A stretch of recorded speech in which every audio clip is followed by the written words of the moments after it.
John from Extra Boxing here in another Hotel Boxing Q&A edition video. Next question is by Olivier Cullen. I hope I said that name right. I think it's French. Olivier. So the question was what to do after you feint your opponent and then they flinch or they have a reaction. What do you do with that? So I would say this. Let's just make it easier.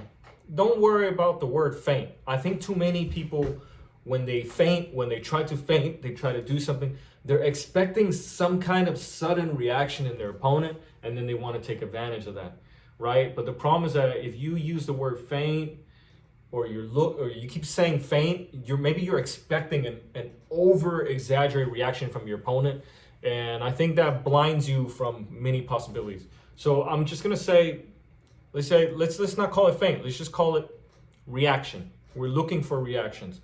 So it doesn't matter what move I make. It can be smooth.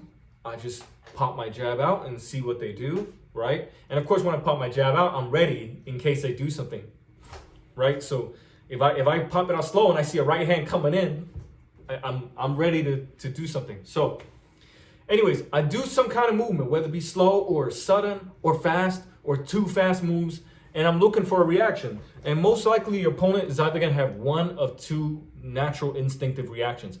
Either A, they're gonna be defensive flinch, or B, they're gonna try to bite on it and try to hit you.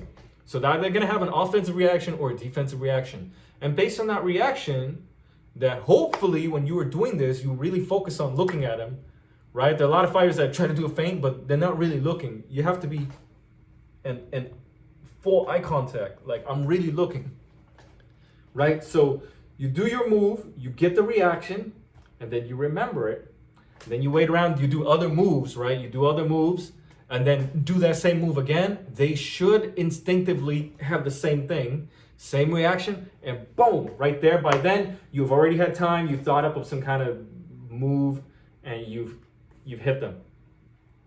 But more than anything, when you do these feint and reaction reading and countering, you should already have some setups that you learn from sparring.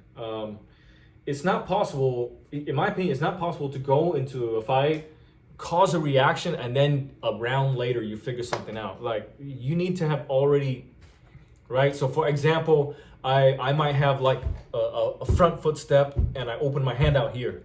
And I open my hand out here and I'm looking for, do they instinctively drop their hand to try to slap my left hook glove away, or do they lean back, or so I'm looking for something like that. And then based on like, okay, he leans back, then here, boom, reach with the right, or he tries to slap my hand, then here, and I hook over the top. I already have trained setups ready to go. So that's what I do. I'm going in there and I'm running through the cycle, right? I'm running them through all my tricks and seeing which ones are sensitive to, which ones are not. And if they're not sensitive to all that, then I guess it's not a fight where you can feint. You're gonna have to do something else. But usually in the ring, it's a little too late to figure things out. You should already have your tricks and setups ready to go. Hope that helps, and see you guys on the next Boxing Q&A video.